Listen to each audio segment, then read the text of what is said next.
జాతకాలతో జీవితాలు మారవు ప్రసాద్. బ్రతిమలాడుతుంది కదా అని ఇగ్నోర్ చేస్తున్నావు, అరుస్తున్నావు. ప్రేమించాం కదా అని అరిస్తే వేరే వాడు వచ్చి ఓదారుస్తాడు. అప్పుడు వాడి మాటలు మంచిగా, నీ మాటలు చెడుగా కనిపిస్తాయి. ఇప్పుడు నేనేం చెప్పినా తను అర్థం చేసుకోదు. అసలు తను నన్ను ఎప్పుడూ అర్థం చేసుకోలేదు. మనకు మనమే సరిగా అర్థం కాం. అలాంటిది ఎవరో మనల్ని అర్థం చేసుకోవాలనుకోవడం మన మూర్ఖత్వం. నీకు తెలియదు పూజ, తను ఏదో నన్ను భరిస్తున్నట్టు ఫీల్ అవుతుంది. మనలాంటి వ్యక్తే మనకు ఎదురైతే తెలుస్తుంది మన కోసం మన అనుకున్న వాళ్ళు ఎంత భరిస్తున్నారో, సర్దుకుపోతున్నారో. నువ్వు ఇగ్నోర్ చేసినప్పుడు కాదు, నిన్ను ఇగ్నోర్ చేసినప్పుడు తెలుస్తుంది మనిషి విలువ.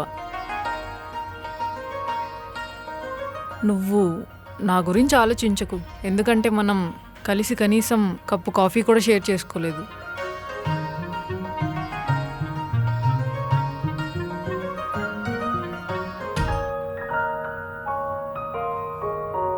వెళ్ళి సారీ చెప్పు. ఒక రిలేషన్షిప్ నిలబడాలంటే కాళ్ళు పట్టుకున్నా తప్పులేదు.